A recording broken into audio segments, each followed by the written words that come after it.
Hi. So you want a simple guide to the theory of relativity? Great, you've come to the right place. Part 1. Classical relativity. Let's start with some absolutes that we need to accept. 1. There is no such thing as absolute motion or absolute rest. Objects move relative to each other. For example, look at the truck with two kids playing catch.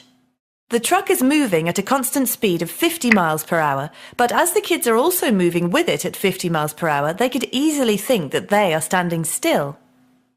When the children throw the ball at 10 miles per hour, they observe that the ball they have thrown is moving at 10 miles per hour. But their little brother, who is not on the truck and is standing still, has observed that the ball has moved at 60 miles per hour. He has added both the speed of the truck and the speed of the ball together. But is the little brother really standing still? No. The Earth is constantly in motion, the Sun is constantly in motion, and the galaxy is constantly in motion. Therefore, nothing is ever at absolute rest or absolute motion. Things just move relative to each other. This is classical relativity. Part 2. Special theory of relativity. Time dilation. The second thing we need to accept is that the speed of light is the same for all observers. So, let's imagine a beam of light being reflected between two mirrors. Let's replicate this setup so we have another beam of light being reflected between another set of mirrors, but this time the mirrors are moving close to the speed of light. We can see in the moving set of mirrors that the beam of light is moving a greater distance. Now, let's put a couple of people into this scenario. Meet Alex. He sits inside the moving set of mirrors, and Bill sits inside the stationary set of mirrors. The speed of light must be the same for both Alex and Bill, and their light beams must hit the bottom mirror after the same amount of time has passed. But, as Alex's light beam is covering a longer distance, how is that possible?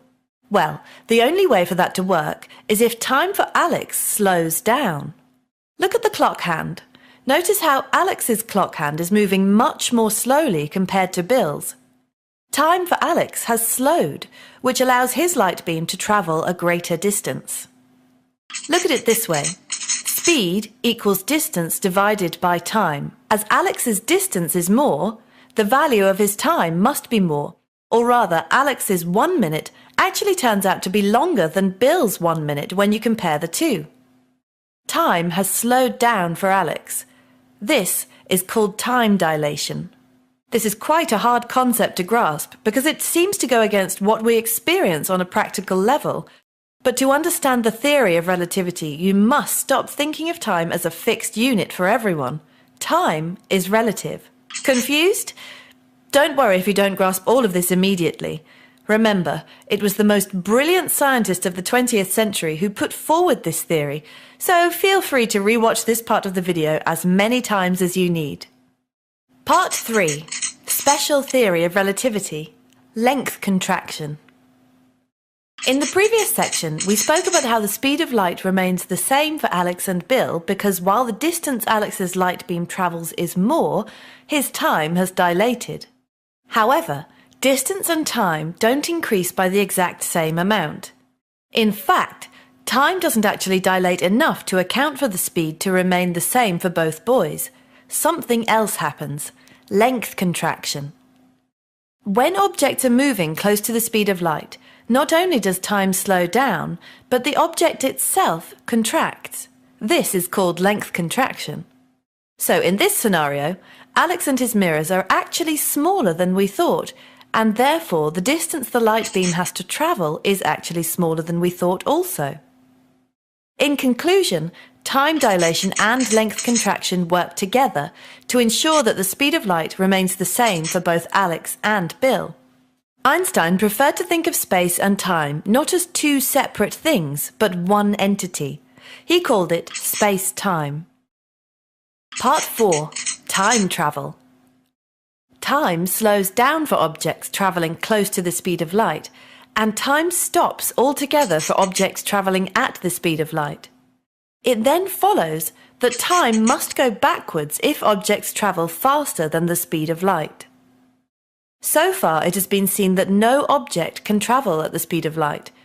On approaching the speed of light, objects start to increase in mass rather than speed, and it would take an infinite amount of energy for an object to achieve the speed of light.